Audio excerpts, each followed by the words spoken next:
如何卸钻，我们来仔细观察一下，就是像这种被包裹得很牢固的一个钻体的情况下，它是严丝合缝的，没有缝隙的情况下，我们用普通的卸钻钳，我们来看一下啊，我们用卸钻钳直接去印钳的情况下，首先它会容易打滑，钳不动，因为它这整体胶包裹的是一个一体性的，所以我们打滑的情况下会钳不动，钳不动就会过于用力的去夹它，然后使劲的去拉扯它，这样的一个情况下就会使得什么呢？我们整个胶体的脱落，就是整个被你撕起来，中间这一个部位是可以被你扯掉，直接看得到底下的本甲了，直接掀掉一层我们本甲的甲面，是非常伤指甲的。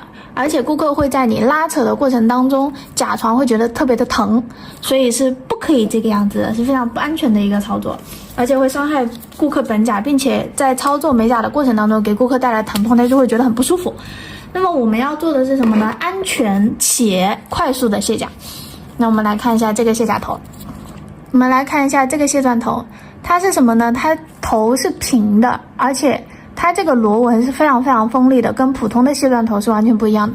还有一个细节就是它够细，我们来看一下，放在我们的这个胶的侧边去对比一下它的粗细度，看得见吗？它是非常细的，就可以使得我们在特别是卸除这种大的钻球的时候，这个头能嵌入到我们想要磨掉这个缝隙的胶体里面。缝隙里面，使得我们把这个整个胶体全部都打磨掉，然后方便我们快速的卸甲。你像市面上比较多普遍见到的这一种就会比较胖，看得见吗？它就不容易卡到缝隙里面啊，不容易卡到缝隙里面。那么接下来我开机给大家演示一下。开机前我再给大家画一遍，就是我们卸钻的时候到底要卸哪里。卸钻的时候呢，我们卸的不是钻，不是饰品，我们要打磨掉的地方呢是打磨掉这个连接处的胶体，就好比这个小钻球，我们要磨掉胶的部位是这些地方，我给大家画出来。然后像这种小石头也是磨的，永远是饰品旁边的这个胶，看得见吗？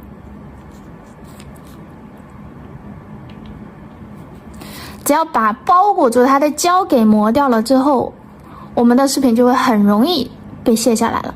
然后钻面因为它是玻璃体或者是那种金属类的饰品，你去磨这个面上，它一定会打滑的，打滑就会吓到顾客，还会吓到你自己。好，所以我们要磨掉的永远是胶，而不是饰品啊！不要磨到面上，磨到面上就会容易打滑。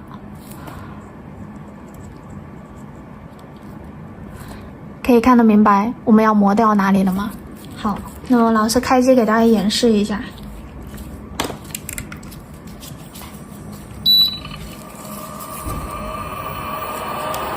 然后卸钻的时候，钻数大概开到15左右啊，15左右。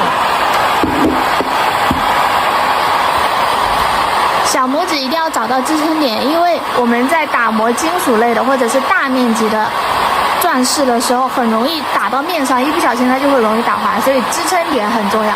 这个时候你要相对来说这支笔要捏得用力一点啊，捏紧一点，以防打滑的时候你的手跑得太严重。我们直接用头去蹭，大面积的情况下躺下来，用侧面，看得见吗？用侧面去磨它。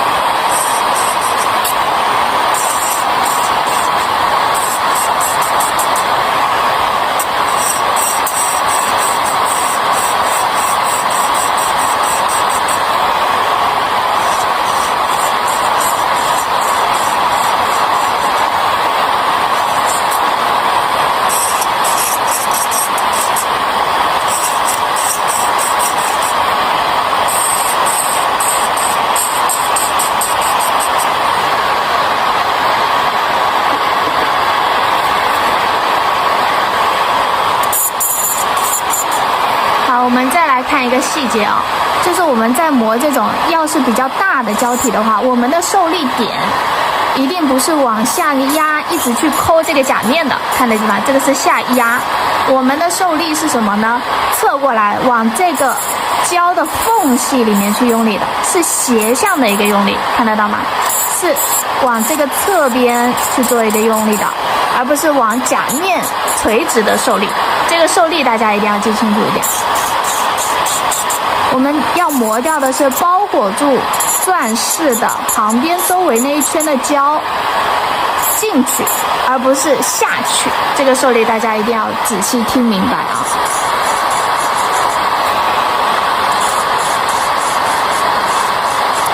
往侧边缝隙里面用力，这个时候你就可以左手搭配着你右手的工作，转动顾客的手指头，方便你调整你的受力。一定不要垂直于甲面的受力，而是斜向的嵌入到你这个饰品的缝隙。并且呢，在整个过程当中你会发现大拇指是不是时刻保护住顾客的甲廓的。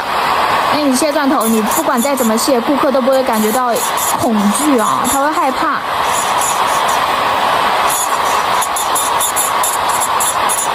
把这个缝隙的胶磨的都是缝隙里面的胶。这个其实有时候因为你的那个饰品比较小，你都不用那个钳，不用卸钻钳，它都可以被磨下来。你只要把它周围的这一圈的胶给磨掉，就非常好卸除了。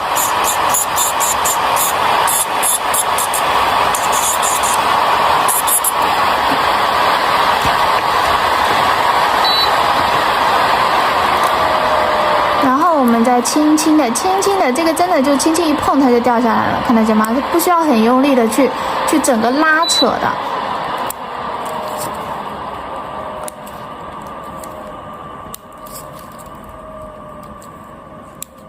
好，我们来仔细看一下，就是安全的卸除饰品的重点是，我们是不会因为自己过度的拉扯而破坏整个甲面的一个状况。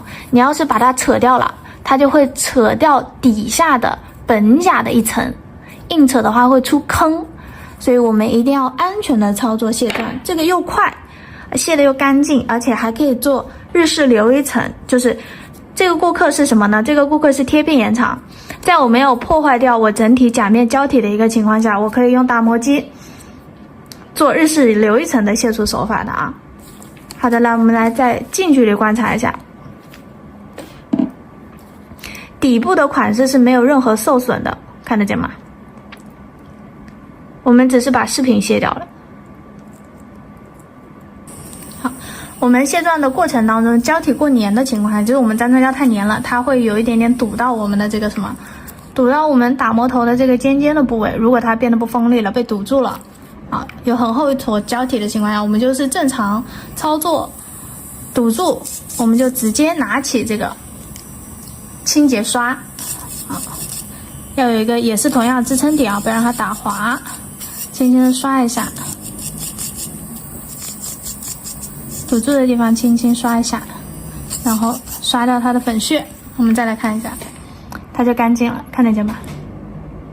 好，刚刚钻饰我们卸除了之后，接下来我们来，因为刚刚有讲过，就是如何做日式留一层。日式留一层到底是什么？我们这个用的是模特用的是一个甲片的延长。我们甲片其实是在没有起翘的情况下，不管你是贴片延长也好，还是指托延长的光疗胶延长也好，都是可以做二次利用的，对不对？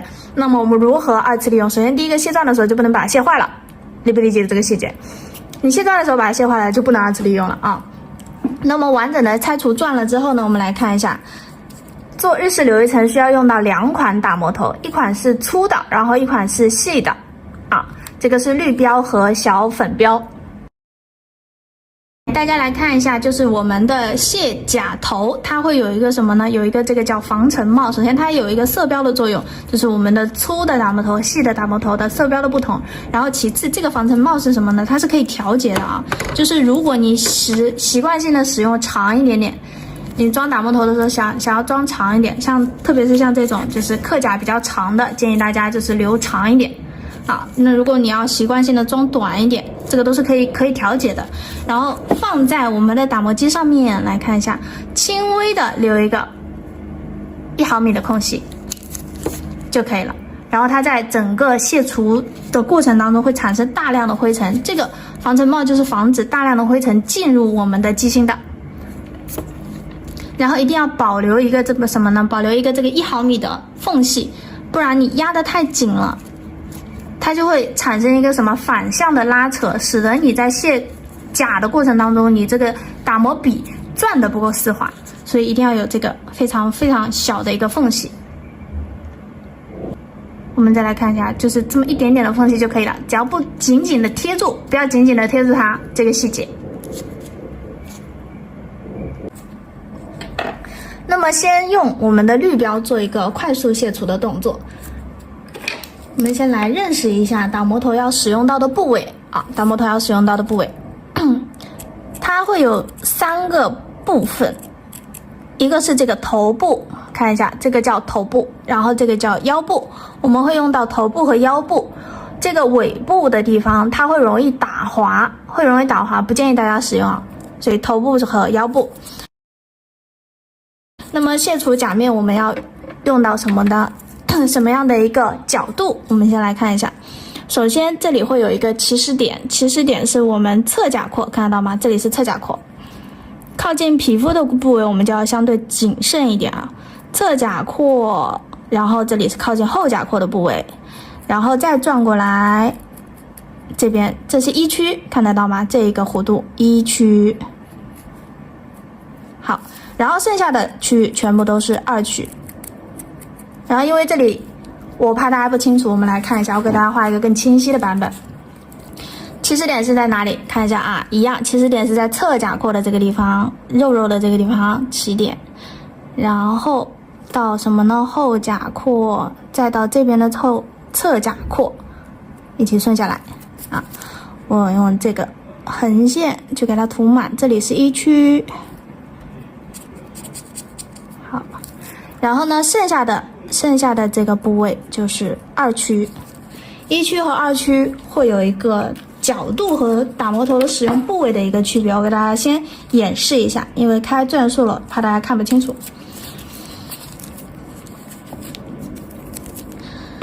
我们的1区用的都是什么呢？用的都是头部最前端的这个部位，然后要顺着我们的后甲廓的这个弧度，看得见吗？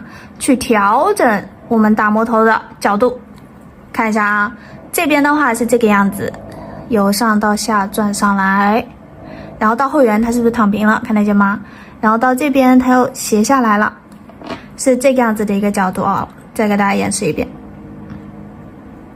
好，记住这个角度。我们关机的状态，先熟悉一下我们的这个靠近甲廓部分的角度。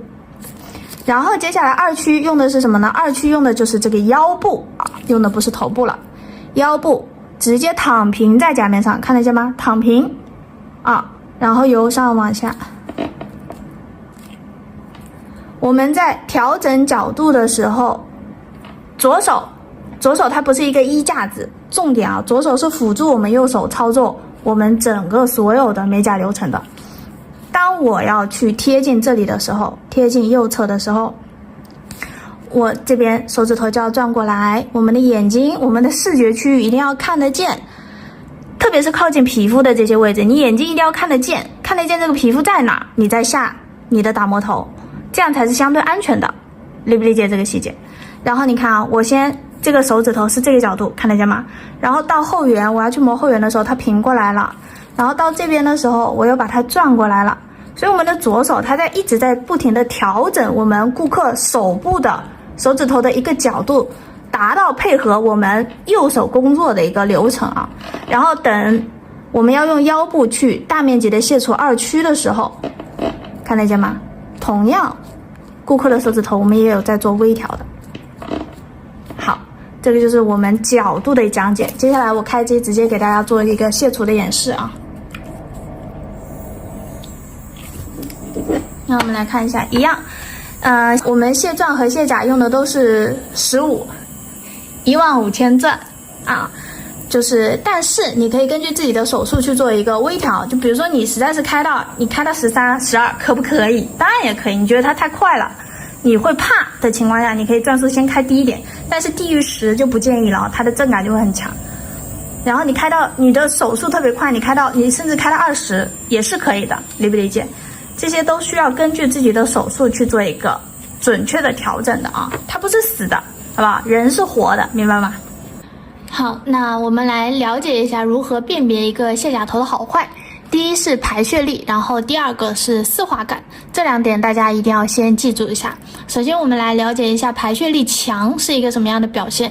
排血力强的表现就是当你的打磨头轻轻的接触你的甲面的时候，我们就能发现这个胶体就是很快速的就被我们的打磨头给带掉了，无需用力下压，这个是一个好的打磨头的排血力的表现啊。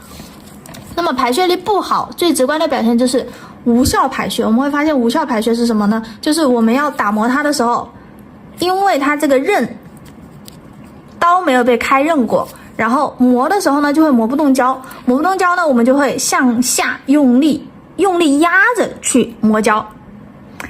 那么用力下压之后呢，顾客的甲床，如果特别是这个甲床比较敏感，本甲比较薄软的顾客，你向下压的这个力道就会让他觉得压的不舒服，甚至容易压疼。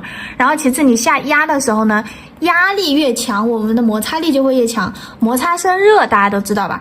那么我们热了，顾客首先他本甲本来就被压着疼了，然后你又烫着疼，理解这个细节吗？所以无效排血的这个打磨头就是会造成我们错误的操作手法，过度的用力下压。那当然不是说你的好的打磨头你就不会热，为什么？还有一个体现会热的一个状态，就是你的手速没有跟上你的打磨头，你一直在同一个地方反复打磨，哪怕再好的打磨头，你在同一个地方多次反复打磨了，它还是会烫的。所以大家这个打磨手法，一会儿接下来我会给大家实操啊。打磨手法，我们的打磨手法也是需要跟什么呢？跟我们的打磨机的转速同频的。是什么一个意思呢？我们来看一下。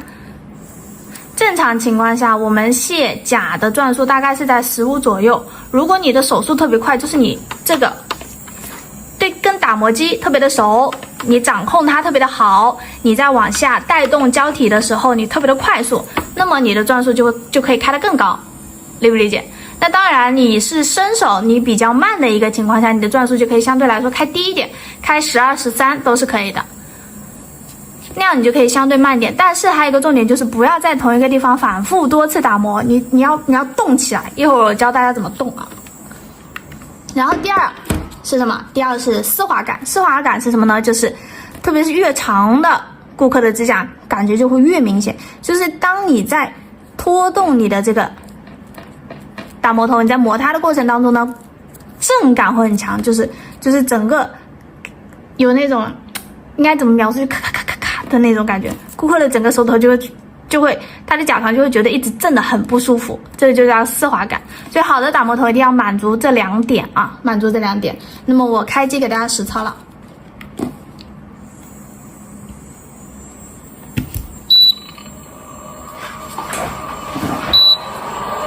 好，看一下啊，首先我们是顺着这个侧边的侧甲廓这样走上来，我们去走1区，要转动我们的打磨头的这个头部的角度，要顺着我们的甲廓去调整的，看得见吗？看得明白吗？好，然后1区磨完了之后，2区由上到下顺着磨下来。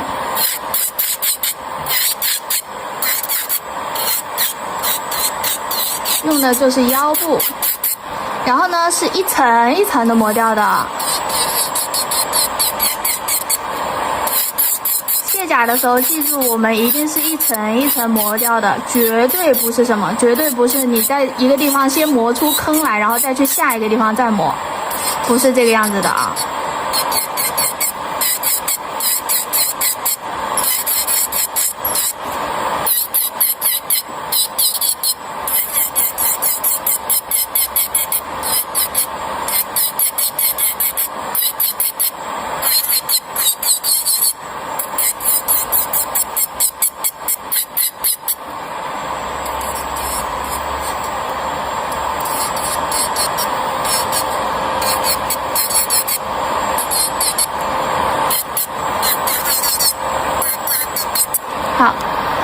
分钟我们就磨完了，看得见吗？不到1分钟。然后接下来我们要做的是什么呢？我来仔细给大家看一下，这个齿痕相对来说是锋利的，对不对？但是我们去看我们整个甲面，它是没有出坑的。我们从侧面仔细去观察一下，看得见吗？是非常非常平滑的。我们的款式上面的封层和款式都是一个平面被磨掉的一个状态，这个很重要啊。平面被磨掉的一个状态，我们才能去进一步的保留底下的胶体。完整的保留下底下的胶体，我们再在保留下来的胶体上面进行刻磨，重新叠加胶体，这个就叫做日式留一层啊。那我们但是留是肯定不能留这么厚的，因为后面你们再仔细去观察，后面还是有一个很小的台阶。你说它不高啊，它不高，但是我们要相对再打薄一点才能去2次叠加款式的。这个时候如果我们还是用这个比较粗的打磨头，就会容易控制不好力道啊，因为它的排血力很强，一不小心就磨多了。所以做日式留一层的话，我们还需要用到这个留一层专用的细齿痕的打磨头。我们来换一下打磨头。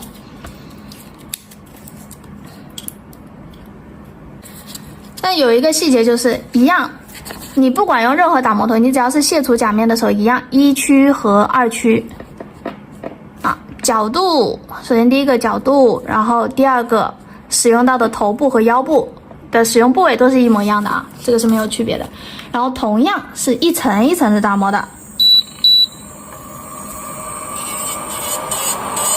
看它的排血力就很强，看得见吗？它虽然很细腻，可以看得见吗？轻轻的，毫无用力的，不要下压甲面，并且呢，磨掉了一个地方，我们就换。我是一步一步走的，看到没？一层一层的卸除的，不要在同一个地方反复打磨。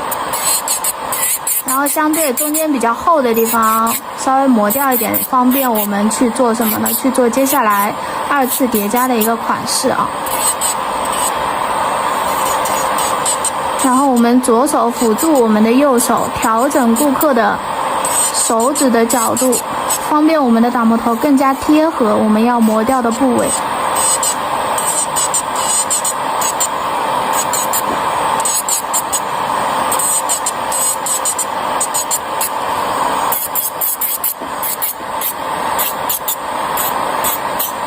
好，还有一个重点就是，当我们在卸甲的时候，我们这个甲片或者是延长要2次利用的情况下，不建议大家用指甲剪去剪我们的长度。就如果今天顾客想要变短，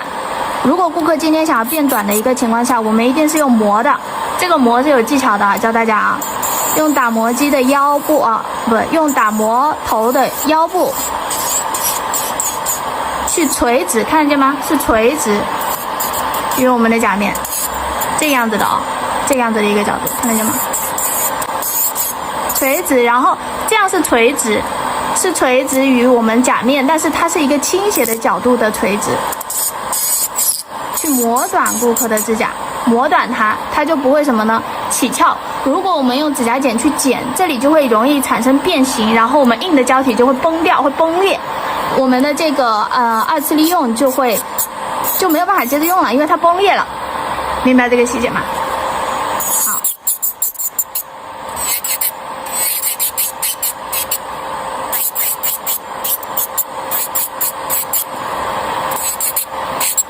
我们来看一下，甲面差不多就是这个样子的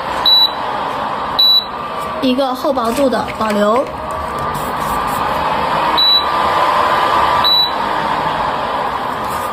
甲面差不多就是这个样子的一个厚薄度的保留，看得见吗？是非常非常薄的，非常丝滑的。然后左边右边我们来看一下，贴近皮肤的地方也是非常薄的。